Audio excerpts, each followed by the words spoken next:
A man vanishes on a 3-hour drive he has made 100 times before. 10 days later he walks through his own front door, certain that barely an afternoon has gone by. His wife has been crying for over a week. The police have already opened a file with his name on it, and when he finally starts to remember where he was, what he describes is not a car accident, not a kidnapping, not anything the officers standing in his living room have ever written down in a report before. This is the story of a New Zealand businessman named Alec Newald, a man with no interest in UFOs, no history of chasing strange stories, who says that in February of 1989, he was taken from the highway between Rotorua and Auckland and kept for 10 days by beings who were not human. He says they showed him a city that should not exist. He says they told him the truth about where the human race actually came from. And he says that when he tried to share what he had learned, people with no names and no identification tried very hard to make sure he never spoke again. Before any of this happened, Alec Newald was about as ordinary as a person can be. Born in England, he had relocated to New Zealand years earlier and built a stable, unremarkable life around business and family. He was not the kind of man who read about flying saucers or attended lectures on ancient astronauts. He had a mortgage, a wife, responsibilities, and a calendar full of the same kind of meetings and errands that fill most adult lives. He lived in Rotorua, a North Island city known for its geothermal steam vents and its deep Maori cultural roots, and on a clear February morning, he set out on a drive he could have done with his eyes closed. Auckland was about 150 miles away, roughly 3 hours up Highway 1, a route so familiar to him that he barely had to think about the turns. The sky was clear. The road was empty. There was nothing about that morning that suggested anything was wrong. He remembers leaving Rotorua. He remembers the hills rolling past, the small towns, the ordinary rhythm of a drive he had done dozens of times. And then, without any warning, without any sense of a gap opening up, his memory simply stops. The next thing he recalls with any clarity is pulling into his own driveway in Auckland, fully convinced he had just finished the same 3-hour trip he always made. He walked inside expecting an unremarkable afternoon. What he found instead was his wife's face, pale and shattered, somewhere between relief and disbelief. She wasn't relieved the way you'd expect from someone whose husband had just walked in the door after a normal drive. She looked at him like she was looking at a ghost. It took very little time for Alec to understand why. He had not been gone for 3 hours. He had been gone for 10 days. While he believed he had simply driven from one city to another, his family had been living through something closer to a nightmare. They had reported him missing. Police had searched sections of the highway for signs of a crash. Hospitals had been contacted in case he had been found injured and unidentified. Friends and relatives had been calling every day for updates that never came. For 10 full days, the people who loved him had no idea whether he was alive, and now he was standing in the doorway insisting that no real time had passed at all. The police interviews that followed were long and, from the officer's side, deeply unsatisfying. Where had he been? Who was he with? Why hadn't he called anyone? Alec had no answers that made sense to them, because he had no answers that made sense to himself. He wasn't hiding anything. He genuinely did not know. There was no memory of a motel, no memory of another town, no gap he could account for in any ordinary way. Physically, he wasn't in bad shape. No injuries, no signs that he'd been in an accident, nothing to suggest drug or alcohol involvement. But something clearly was not right. He was hit with headaches unlike anything he'd experienced before, the kind that no over-the-counter medication touched. He was exhausted in a way that sleep didn't fix. He struggled to hold a normal conversation, losing his train of thought mid-sentence. And underneath all of it was this persistent, low hum of disorientation, the sense that the world around him wasn't quite lining up the way it should. Naturally, theories started circulating around him. Had he suffered some kind of breakdown? Had he wandered off in a fog and simply lost track of time? Had something happened to him that he was too ashamed or too frightened to admit? Alec couldn't answer any of it, and the not knowing was, by his own account, more frightening than any explanation people offered him. Then, gradually, pieces began to surface, not as clean memories, but as fragments. He would wake from dreams shaking, with fleeting images burned into his mind. walls that seemed to glow from within, faces that were not quite human faces, watching him with total stillness. A sensation of floating, weightless, without the usual pull of gravity on a body, and threaded through all of it, a strange awareness of being spoken to without hearing any actual words. At first he dismissed all of this as stress, maybe his mind's way of coping with 10 days it couldn't explain. But the fragments didn't fade the way ordinary dreams do. If anything, they got sharper, more detailed, more consistent from one night to the next, until it started to feel less like imagination and more like memory reasserting itself. Eventually the fragments began connecting into something like a sequence, and what that sequence described was so far outside anything he'd ever considered that he resisted believing it himself for a long time. What he pieced together was this. At some point during the drive, his awareness separated from his body. Not sleep, not unconsciousness in any familiar sense, but something closer to being lifted directly out of the physical world. He describes the moment as sudden, driving one instant, and then adrift in total darkness the next. A darkness that wasn't empty so much as formless, without any fixed sense of up or down, near or far. And in that space, he was no longer alone. He became aware of presences around him before he could actually see them, a sense of other minds pressing gently against his own. The communication that followed didn't arrive as sound. It arrived as understanding, as though thoughts were being placed directly into. His mind fully formed. The message, as he remembers it, was calm and deliberate. He was safe. He had been brought there on purpose, and he was being asked to stay and to learn. The beings themselves, once his vision cleared enough to take them in, were roughly his own height, maybe a little shorter or taller, depending on the individual, but built differently from any human he had seen. Thin, elongated limbs, slender torsos, heads that were noticeably larger in proportion to their bodies, smooth and hairless, with narrow, deeply set eyes that gave the impression of seeing far more than the human eye ever could. Their faces carried almost no expression in the way we understand it. Small mouths that barely moved, because they had no need to speak aloud. Everything passed between them and Alec directly, mind to mind, layered with emotion and meaning in a way that spoken language, he says, could never fully capture. One of them, in particular, stayed close to him throughout the experience, functioning almost like a guide or a chaperone. This being made it clear early on that Alec was not a prisoner. He had been chosen, they told him, to receive certain knowledge, and while he was free in some sense to leave, he was being asked to remain and absorb what he was about to be shown. At some point he became aware of wearing something he hadn't put on himself, a close-fitting garment that seemed to conform exactly to his body, faintly luminous. He was told it wasn't ordinary clothing. It was described to him as part biological, part technological, something that strengthened the telepathic link between him and his hosts and allowed his body to tolerate conditions it otherwise couldn't survive. It was with that garment on, he says, that his awareness sharpened considerably, and it was then that they took him to see where they lived. This is the part of his account that people tend to remember most, because of how specific and how strange the details are. He describes a coastal city, vast, stretched along water that looked far too clear and too luminous to be any ocean on Earth. Nothing about the architecture resembled human building styles. There were no straight lines, no right angles in the way we build. Structures curved and spiraled upward, organic in shape, as if they had been grown into form rather than assembled. Many of the buildings seemed to emit their own soft light from within, shifting subtly in color.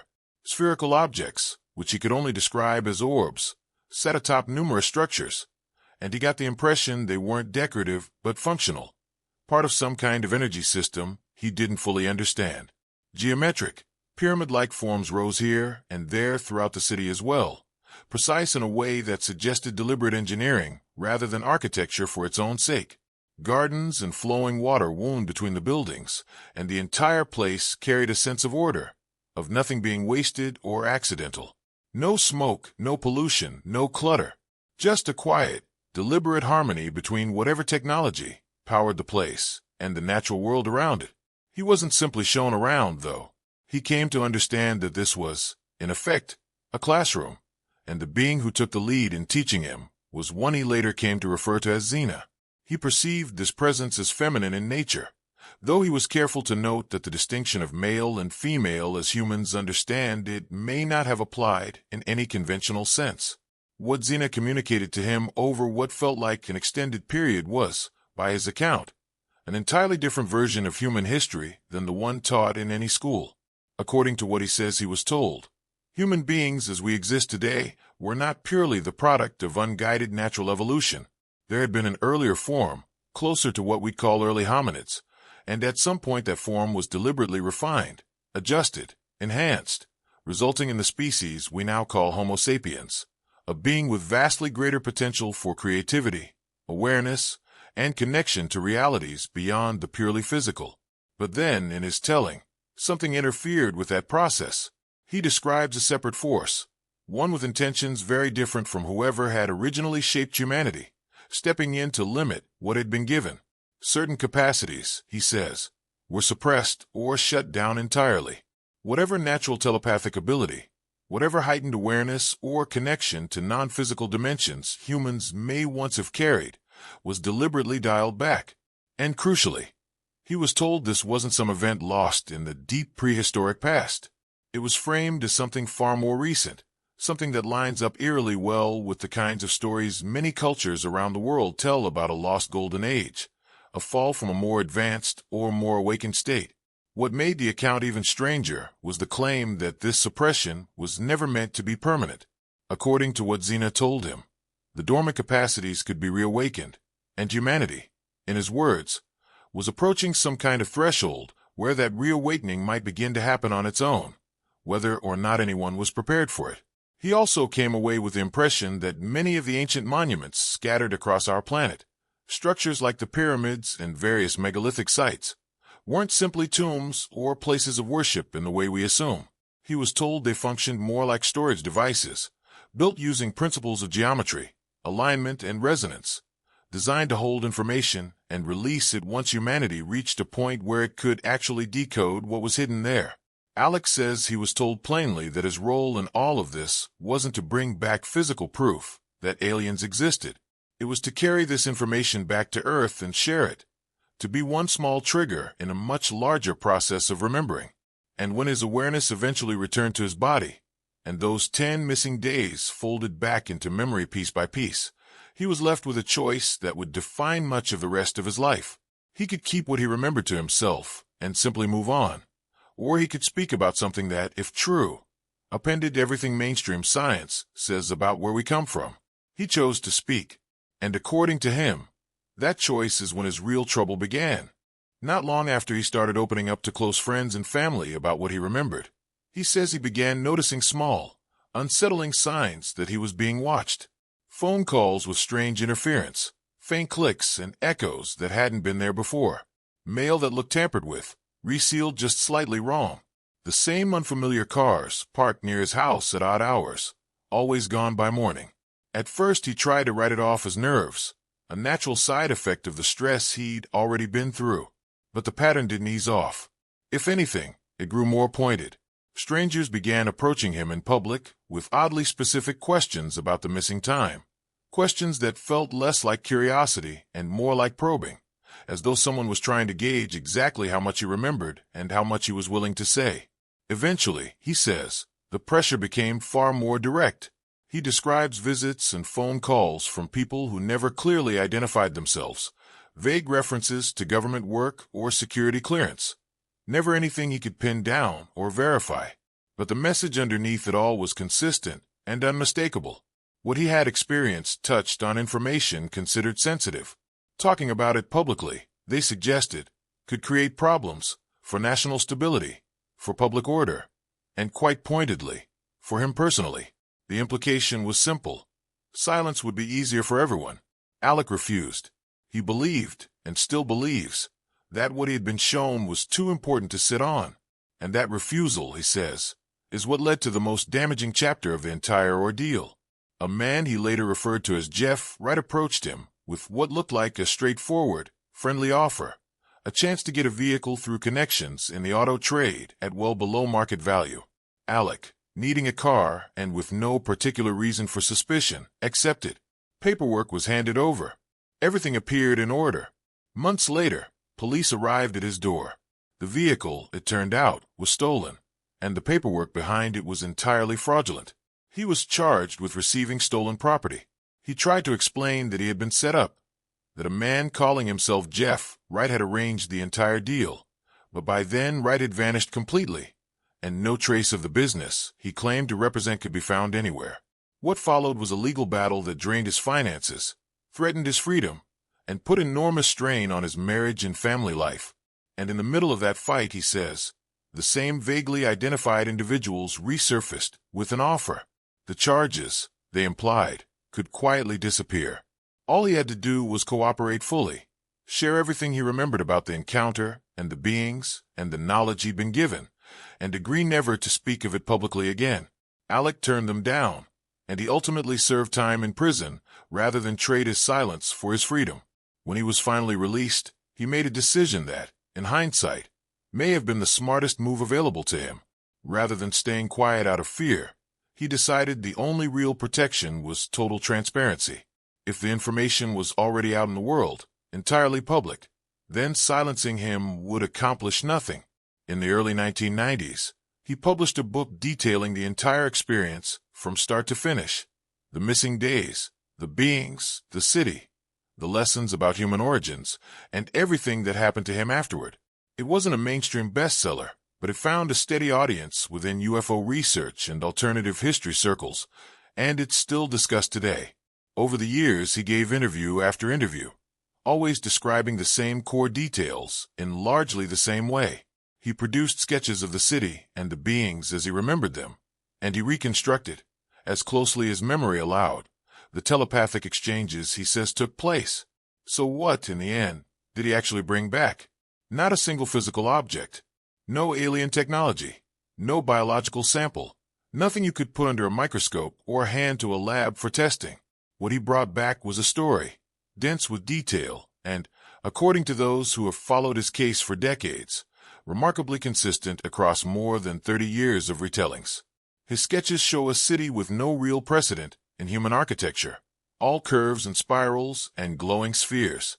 His account of the beings has never meaningfully changed in its physical description, and his claims about suppressed human history echo, whether by coincidence or something else, ideas found scattered across dozens of unrelated cultures throughout history. The idea that we were once more than we are now, that something was taken from us, and that it can be given back. For those inclined to believe him, that consistency is exactly the point. Fabricated stories tend to shift and contradict themselves as years pass and memory fills inconvenient gaps.